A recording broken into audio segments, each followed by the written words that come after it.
Well, Lviv is in the west of Ukraine. It sits just 70 kilometres from the border with Poland. Poland, of course, being a NATO member. So there are plenty of people wondering why it has been hit, especially considering it's been fairly quiet in that city over the last couple of weeks.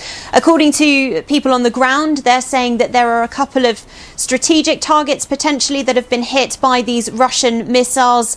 3 military targets, it's believed. Another missile is said to have hit a car tyre replacement factory, and there's reports of damage to the areas around the train station there, which has obviously been seeing a lot of people coming through who have been trying to escape the conflict in the east of the country. Now, why has that area been targeted? Well, it could be a retaliation from Russia, considering the amount of time it's taking for them to make tracks within the country to gain ground, but also the US, of course, said that its latest package of support, that $80 million package, had started arriving in Ukraine. Ukrainian forces picking it up from the border and then transporting it across the country. So it may well be that Russia was looking to break those links between the West and the East. There's also been another development. Russian state TV have released a video, broadcast a video that appears to show the Briton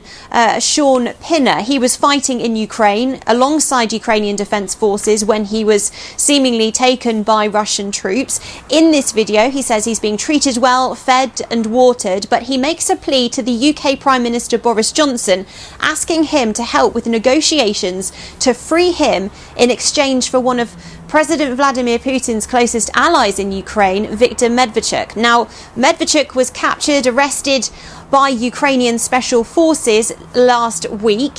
He has appeared in photographs in handcuffs. At the same time, Ukrainian special forces have put their own video on Telegram that shows Viktor Medvedchuk again appealing for people from Mariupol, those that have been captured, civilians and also the military too, to be released in exchange for him. So both sides putting out a plea for their own people to be returned here. There's also been an accusation from Russia, of course, that Ukraine is hindering peace talks. Ukraine denies that. Both sides trying to get what they need out of the current situation. Makin-Isherwood, SABC News, Riga in Latvia.